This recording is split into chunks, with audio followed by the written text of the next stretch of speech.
Assalamu alaikum doctors.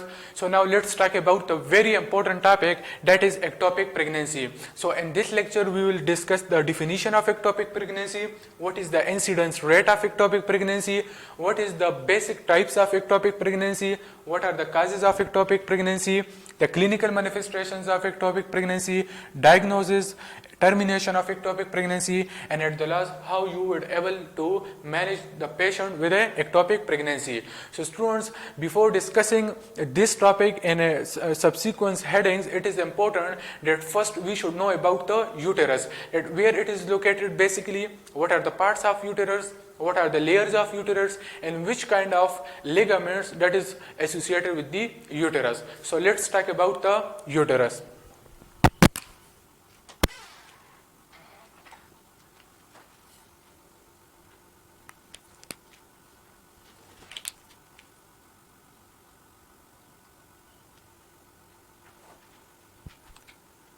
So students, now this all area, that area is called as uterus. So that is uterus, that is fallopian tube, ovary, vagina, and cervix. So here we will be more focusing toward the uterus. So what are the parts of uterus? So there are three parts of uterus, as you are already very familiar about it. That is called as the body of the uterus, which is also called uterine cavity of the uterus. That is, the upper portion is called fundus of uterus, while the lower portion of that area, that is called as cervix, which is also called as the neck of uterus. So how many parts of the uterus are there?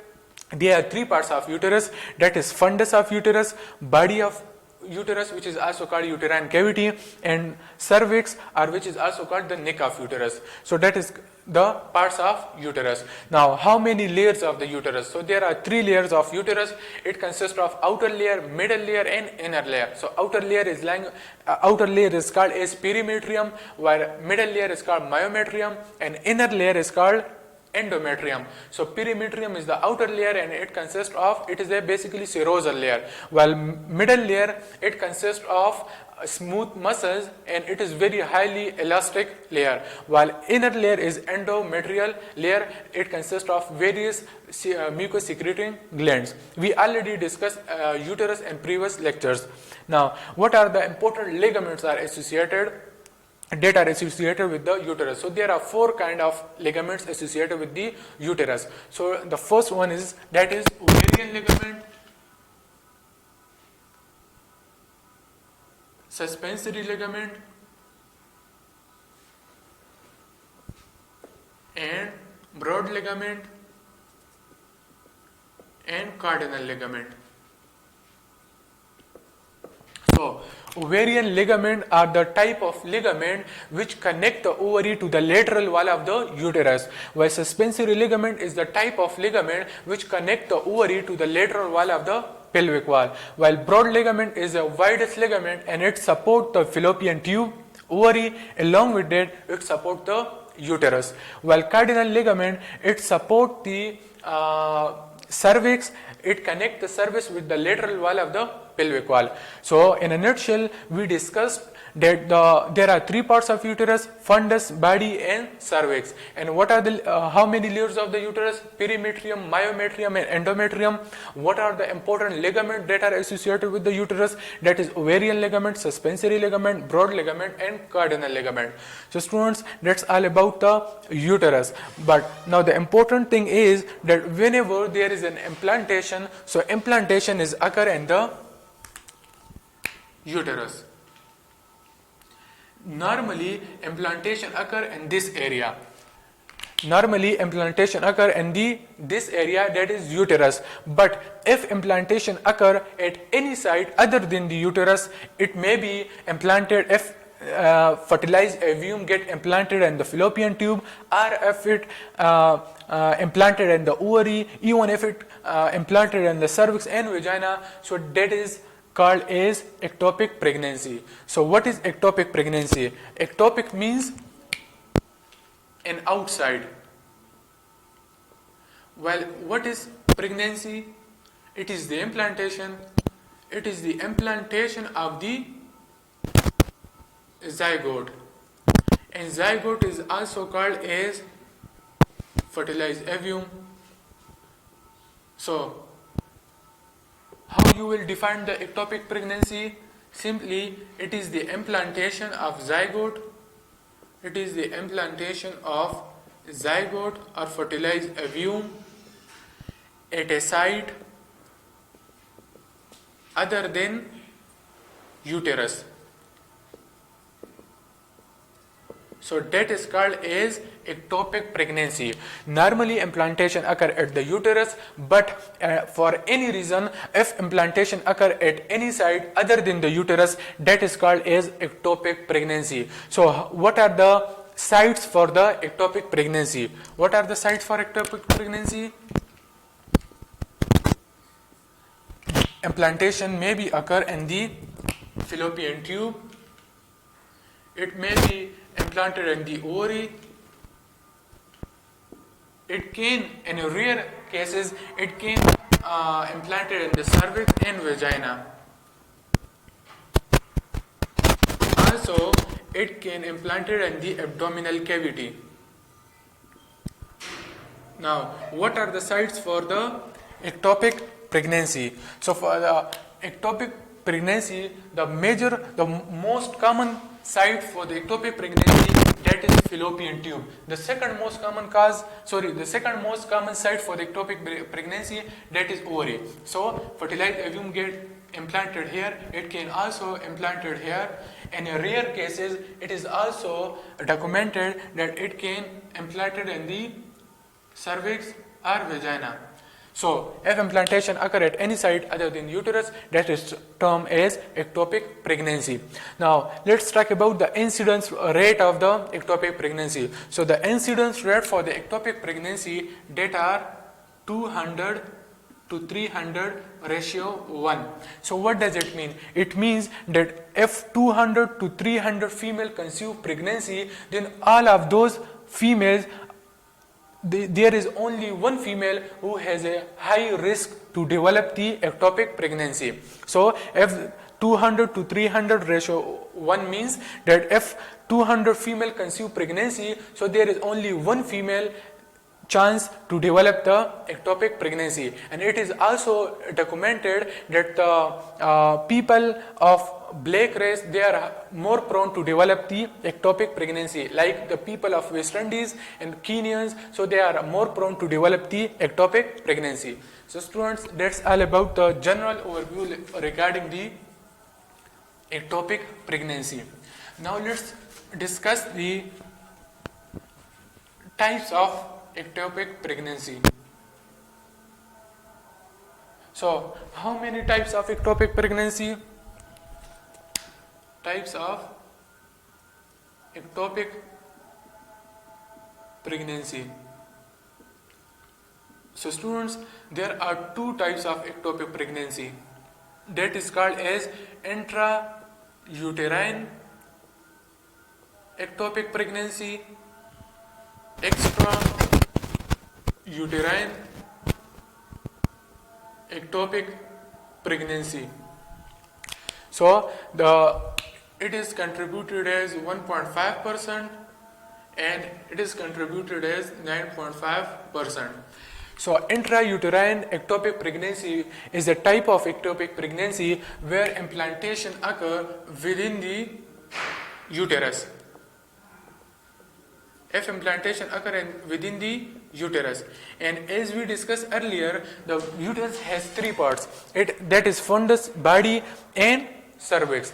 So an intrauterine ectopic pregnancy, implantation occur within the uterus, but which part of the uterus more specifically? That is a cervix. So here implantation is more prone, it is more prone in the region of the cervix.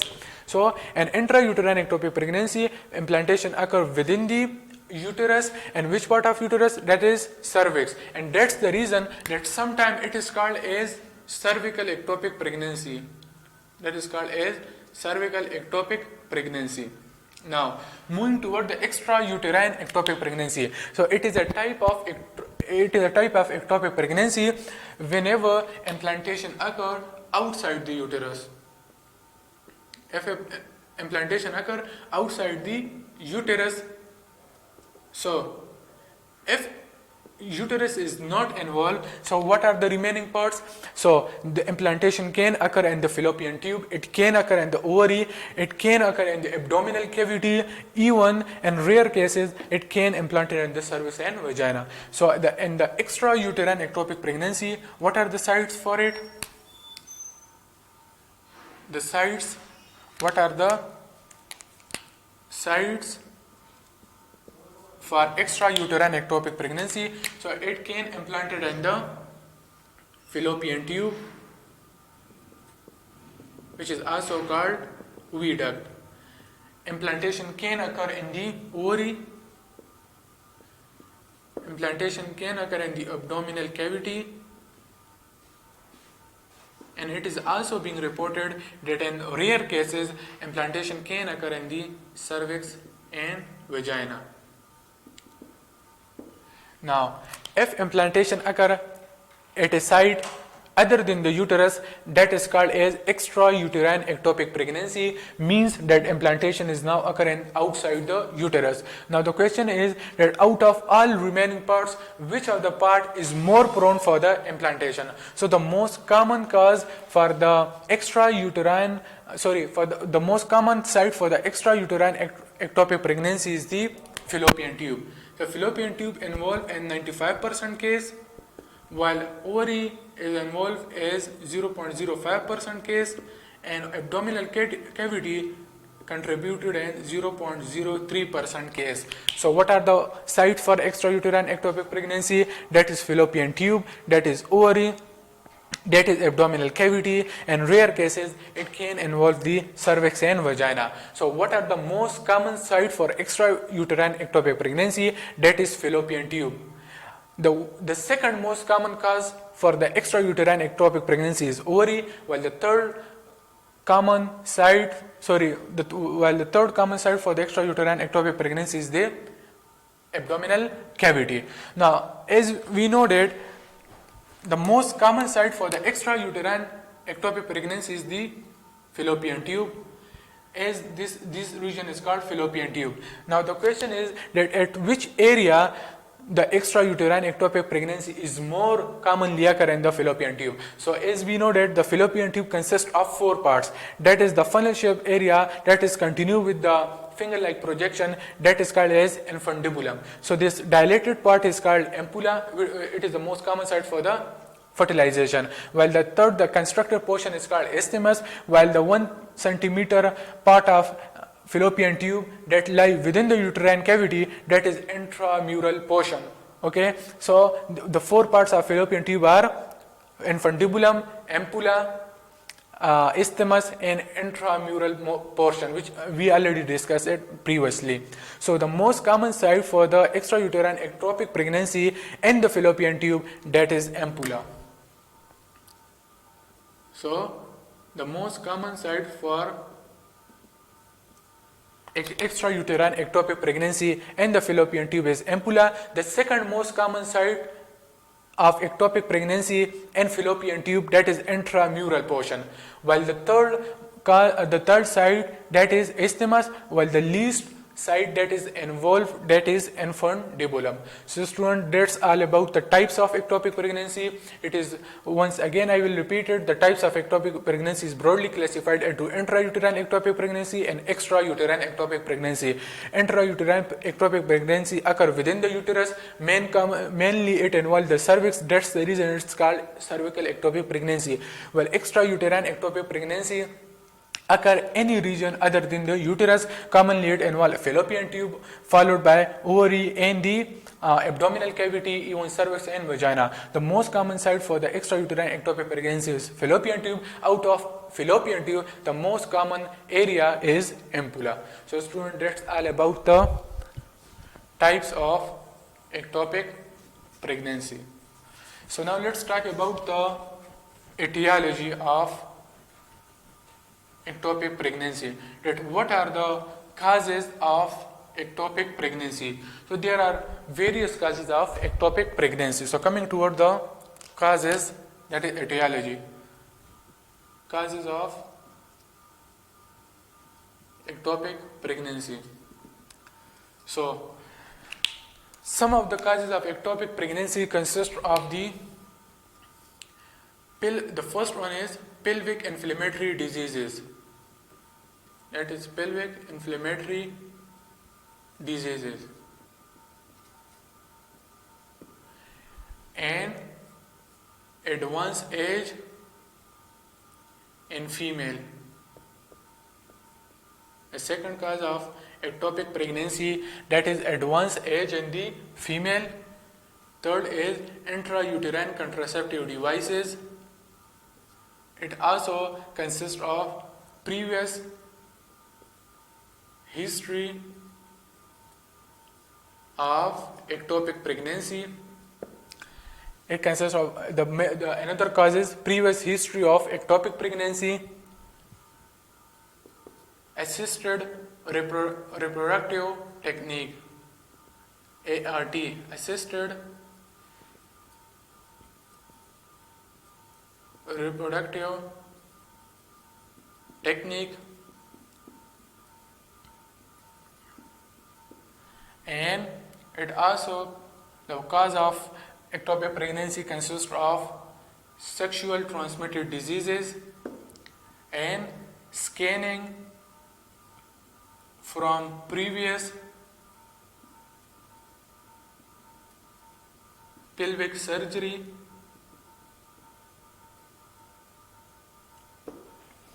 and it also consists of unsuccessful tubal ligation. So, what are the causes of ectopic pregnancy? So, the causes of ectopic pregnancy are pelvic inflammatory diseases, advanced age in female, intrauterine contraceptive devices, previous history of ectopic pregnancy, assisted reproductive technique, sexual transmitted diseases, and scanning from the previous pelvic surgery and unsuccessful tubal ligations. So students, coming toward the first cause of the ectopic pregnancy, that is called as pelvic inflammatory diseases. And don't forget the point that the pelvic inflammatory diseases, it is one of the most common cause of the ectopic pregnancy. So the most common cause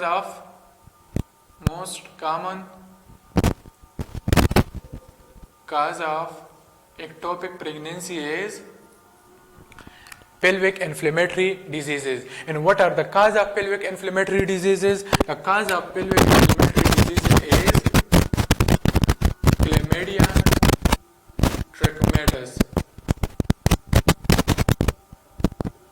So pelvic inflammatory diseases is the most common cause of ectopic pregnancy. Point number one. Point number two, the most common cause of pelvic inflammatory diseases are chlamydia trachomatis. Now, the different kind of diseases that is coming under the category of pelvic inflammatory diseases. What are those kind of diseases? There are a lot of inflammatory diseases involved in this case. Like if there are any inflammation occur in the vagina, that is referred as vaginitis.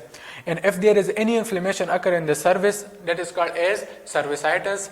If there is inflammation occur in the uterus, that is called as metritis. And if there is inflammation occur within the fallopian tube or oviduct, that is called as salpingitis. Okay, and if there is any inflammation occur in the ovary, that is called as ovaries. And also it includes the peritubal adhesion as well. Also, it includes the peritubular adhesion. So, actually, what does peritubal adhesion means? Peritubal adhesion. Peritubal adhesion means that if there is construction or nervousness, the gift stand for the gamete intrafallopian transplantation. So actually it is a surgical procedure through which the reproductive cells of the male and female, they get combined together and ultimately it get implanted within the fallopian tube. So what is gift? It stands for gamete intrafallopian transplantation. It is a surgical procedure through which the reproductive cells of the male and female, they get mixed together and implant it within the fallopian tube. And by which any means, if the ciliary muscle is not working properly, then the fertilized ovum, they are not reached to the uterus. So they get implant within the fallopian tube and cause the ectopic pregnancy. While ZIF stands for the zygote intrafallopian transplantation. So it is also a surgical procedure through which the sperm and egg get fertilized with each other, and from gamete it convert into zygote, and from zygote ultimately it get implanted within the fallopian tube. So it can also lead to the ectopic pregnancy. While SI stands for intracytoplasmic sperm injection. It is also a surgical procedure through which we take the sperm from the semen, and at the same time we take the fresh ovum from the ovary, and this sperm and ovary we get mix it with each other and implant it with the uterus. So it can also lead to the ectopic pregnancy as well. And ovulation and induction is also the cause of ectopic pregnancy. So these are all surgical procedure. It is coming under the category of ART, which can lead to the ectopic pregnancy. The other causes for the ectopic pregnancy consist of sexual transmitted diseases like Neisseria gonorrhoeae and Troponema pallidum. All those conditions it can lead to the ectopic pregnancy. Well, where another cause is scanning from previous pelvic surgery. So if a female has a previous history of pelvic surgery, so she is also more prone to cause the ectopic pregnancy in future as well. While the last cause is unsuccessful tubal ligation, as tubal ligation is the permanent method for the family planning. So that's all about the causes of ectopic pregnancy. So hopefully till now, students, you are able to pick up the lecture. Till now we discussed the general, the definition, the types of ectopic pregnancy, and what are the major causes for ectopic pregnancy. So now let's talk about the clinical manifestations of the ectopic pregnancy. So let's suppose if we are talking about the fallopian tube. So by any means, if there is constriction occur in the fallopian tube in the region of ampulla, and as ampulla is a site for the fertilization. So by any means, if the fallopian tube get constricted, so what happens? Say if this is a fertilized ovum and this fallopian tube get constricted. Now, normally through the action of the ciliary muscles, this fertilized ovum it reaches to the site of the uterus. But here, when the constriction occurs in the tube, then what happens that the action of ciliary muscle get lost. So if the ciliary muscle is not working properly, then it means that this fertilized ovum it is not in a position to reach to the uterus. So that's the reason here it get implanted and cause the ectopic pregnancy. So peritubal adhesion means if there is constriction occur in the tubules, so and as a result of those constriction and the tubes, the fertilized ovum get implanted there and it causes the ectopic pregnancy. So pelvic inflammatory disease is the most common cause of ectopic pregnancy. The cause is chlamydia trachomatis, and pelvic inflammatory diseases include the vaginitis, cervicitis, metritis, salpingitis, and uveitis.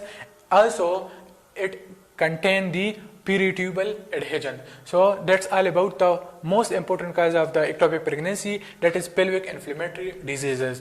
And the second most important cause of ectopic pregnancy is age.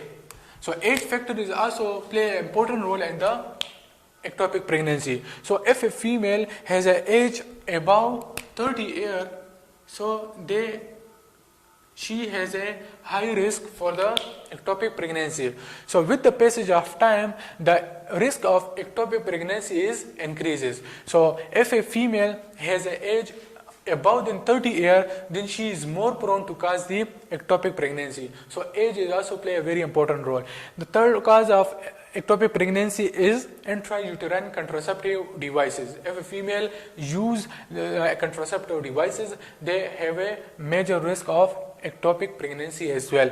The fourth cause of ectopic pregnancy has previous history of ectopic pregnancy. So if a female has a history of ectopic pregnancy before, so she has also more prone to cause ectopic pregnancy in the future. And another important cause for the ectopic pregnancy, that is ART, which stands for assisted reproductive technique. Basically, it is an infertility measurement, and actually it consists of some surgical procedure which contain the zift. It also include ICSI and ovulation induction. What are the clinical manifestations for the ectopic pregnancy? The first is amenorrhea. Second is abdominal pain.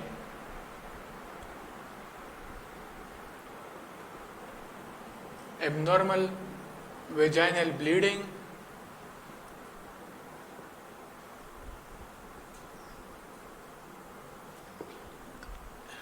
Urinary retention.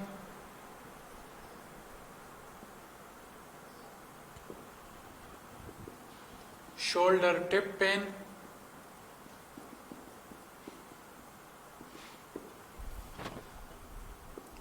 CULLEN'S sign and nausea, vomiting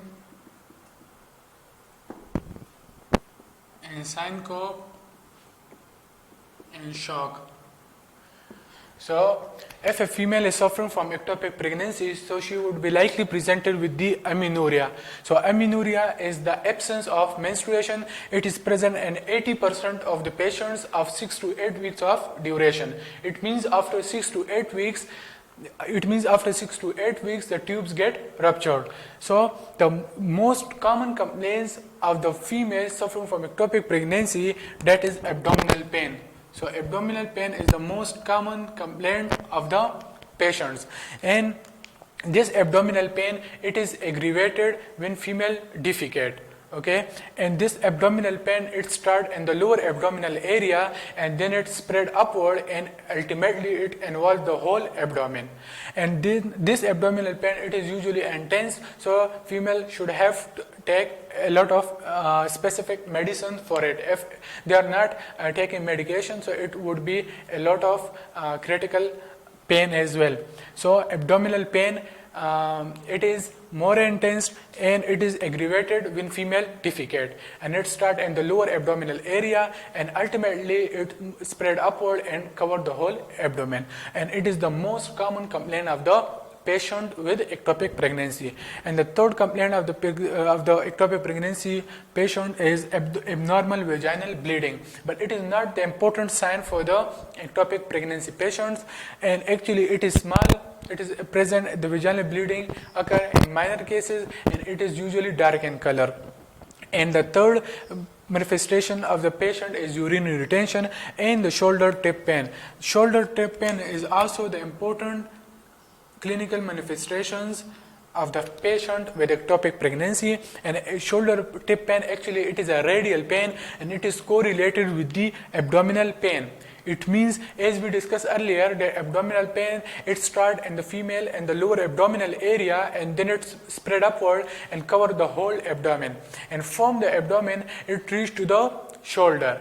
So that's why it is called as shoulder tip pain, and the reason is that it involves the neck and one side of the body. So the pain is likely more in the neck area and cover the one side of the body. And the other sign is called CULLEN'S sign. So actually this CULLEN'S sign, it is seen after tubal rupturing. CULLEN'S sign is seen after tubal rupturing and it is the bluish discoloration around the umbilicus due to intraperitoneal bleeding. So what are CULLEN'S sign? Actually it is the bluish discoloration around the umbilicus due to intraperitoneal bleeding, and it is a superficial edema and it is characterized by the bluish discoloration. Now the important point is that in which condition the CULLEN'S signs are positive. So there are some conditions where CULLEN'S sign is present. So this CULLEN'S sign, it is likely present in the, as you know that it is present in the ectopic pregnancy. And what are other conditions where CULLEN'S sign is positive, means where they are present. So other sign is meso-ovarian enlargement, meso-ovarian enlargement condition, and acute pancreatitis, and rectus sheath hematoma. So CULLEN'S sign is seen after tubal rupturing. It is a bluish discoloration around the umbilicus due to intraperitoneal bleeding, and this CULLEN'S sign, it is likely seen in the ectopic pregnancy, meso-ovarian enlargement, acute pancreatitis, and rectus sheath hematoma. And the other manifestation is nausea, vomiting, and syncope, which are the fainting attack to the patient. So these are the common manifestation of the patient with the ectopic pregnancy. Now let's discuss the diagnosis of the ectopic pregnancy. That how you will diagnose the patient with ectopic pregnancy and which kind of tests are required for the ectopic pregnancy. So coming toward the diagnosis of ectopic pregnancy. So how you will diagnose the ectopic pregnancy? That is, the first is hormonal estimation. The second is you have to look for the size of fundus of uterus, and caldocentesis, ultrasonography, and ultrasounds. So coming toward the diagnosis of the ectopic pregnancy. So first is hormonal estimation. So in the hormonal estimation, you have to look for HCG level, estrogen level, and progesterone level. Now, HCG is the human chorionic gonadotrophin hormone, and when female conceive the pregnancy, and that condition, the HCG level start increasing in female body. So this HCG, the presence of HCG in the urine will predict as whether the female is pregnant or not. If HCG is present in the urine, it means the female is pregnant, and if the HCG is not present in the urine, it means the female is not pregnant. So in normal pregnancy condition, the HCG level is increases, but in a condition of ectopic pregnancy, the HCG level is decreases. In a similar fashion, the estrogen and progesterone level in ectopic pregnancy, they are also start getting decreasing. So in a nutshell, we can say that in ectopic pregnancy, all hormone level is low.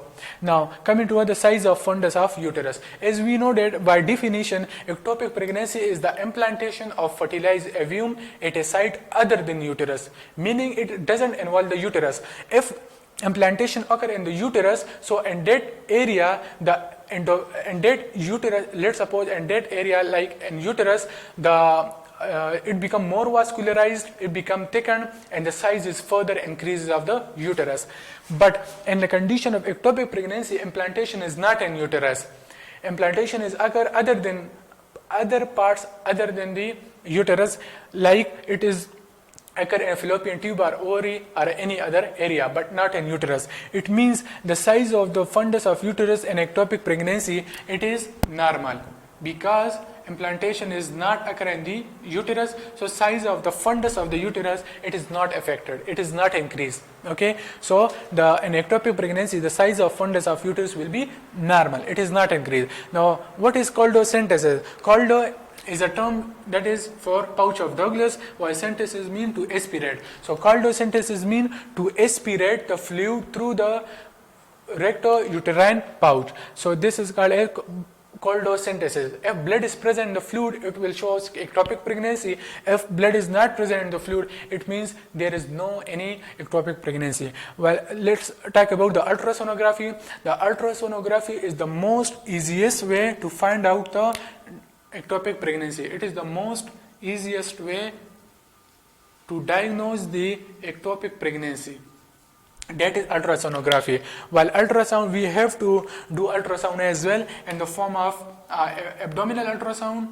We do vaginal ultrasound, or we can also go for Doppler ultrasound. So how you will diagnose a patient with ectopic pregnancy? By looking upon the hormonal estimation, by looking upon the size of fundus of uterus. You can do coldosynthesis, ultrasonography, and ultrasound. So student, that's all about the diagnosis of the ectopic pregnancy. Now let's talk about the termination of ectopic pregnancy.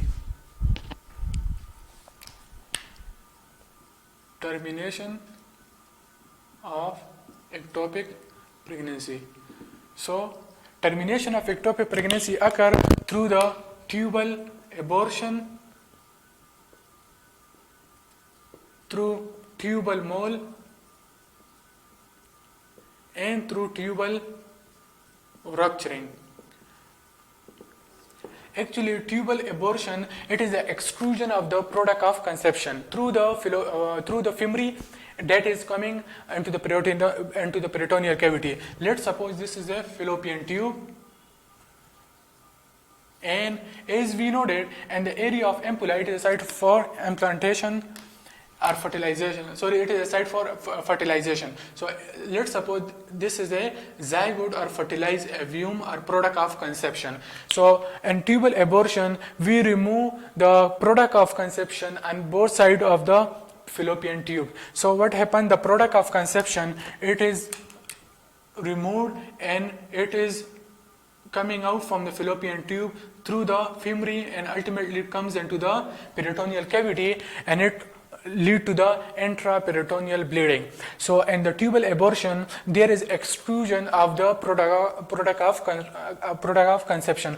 So at the site of a product of conception, we remove those product of conception on both sides of the fallopian tubes to the product of conception, and then ultimately this product of conception, it removed from the fallopian tube through the femuri and coming into the peritoneal cavity and start as manifestation started in the form of the intraperitoneal bleeding. So this tubal abortion, it is further classified into two types, that is complete tubal abortion and incomplete tubal abortion. So in complete tubal abortion, the product of conception, it's completely removed from fallopian tube through the femuri and ultimately it comes into the peritoneal cavity.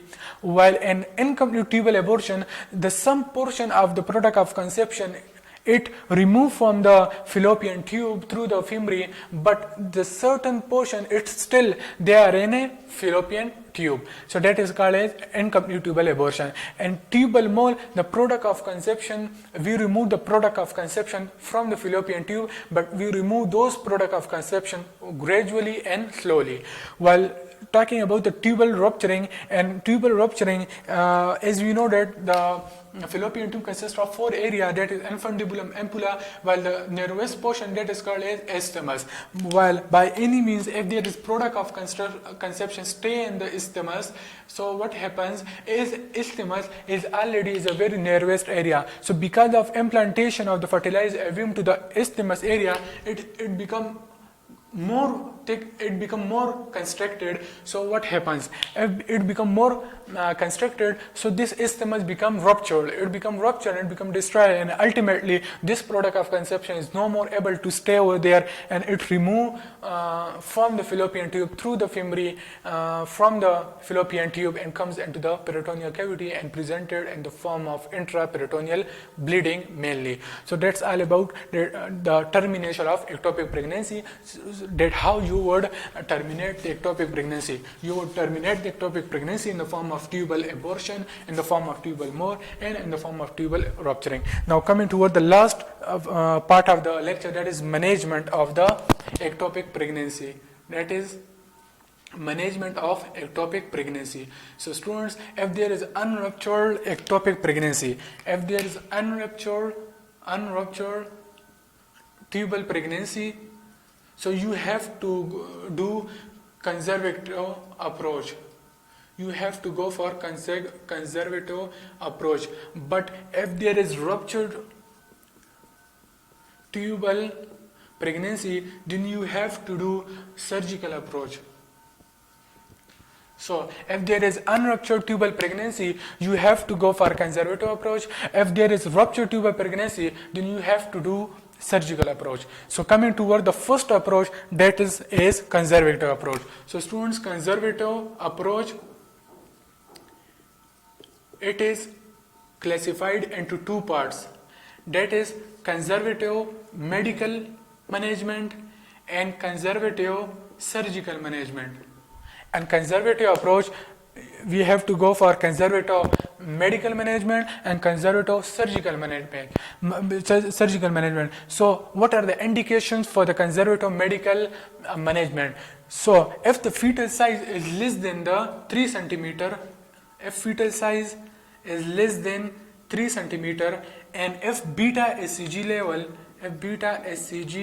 level is less than 2000 IU per L, so in that condition you have to do conservative medical management. While in other hand, if the fetal size is more than 3 centimeter, or if beta HCG level is more than 2000 IU per L, then you have to do the conservative surgical approach. So in conservative medical management, you have to give the patients the most important drug, that is methotrexate.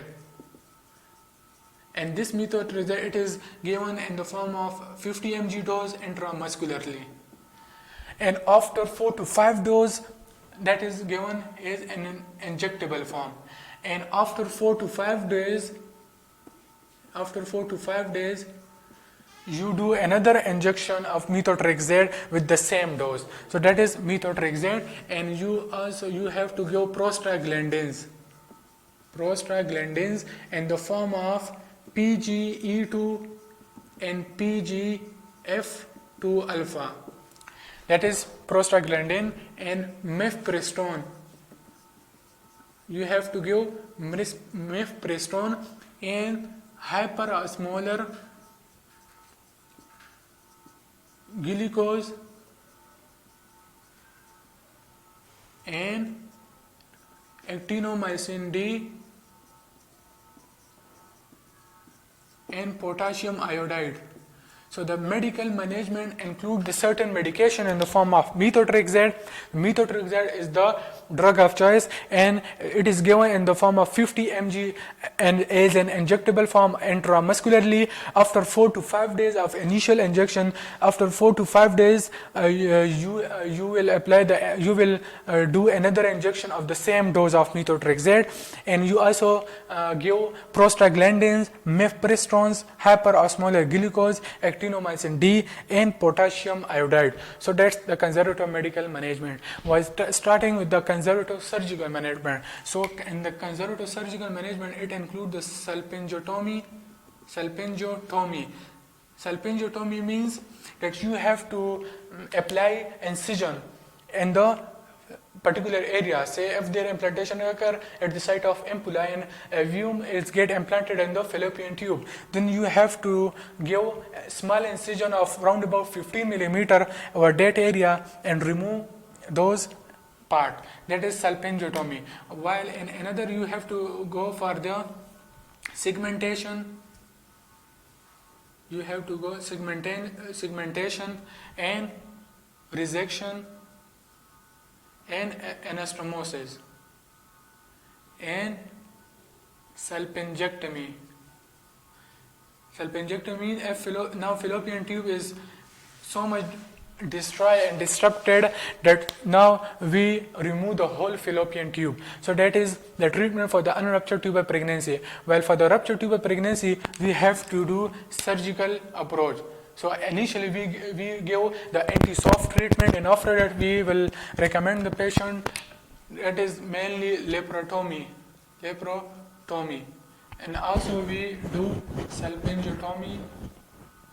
Already we discussed it before. And laparotomy, it occurs if the laparoscopy is contraindicated. So in that condition, we will go toward the laparotomy. if there is ruptured tubal pregnancy. And laparotomy, actually what actually we do, in laparotomy, the portion of fallopian tube that is disrupted, they are destroyed and they are not healthy, dead portion, we remove that portion, while the healthy portion of the fallopian tube, we persist dead portion and we are not disturb those area. So in laparotomy, we only remove the affected area of the fallopian tube. So students, that's all about the ectopic pregnancy. So in this lecture, we discussed the general definition, incidence rate, types of ectopic pregnancy, what are the main causes of ectopic pregnancy, clinical manifestation, diagnosis, termination, and at the last we discussed the management of the ectopic pregnancy. Hopefully you will get the lecture.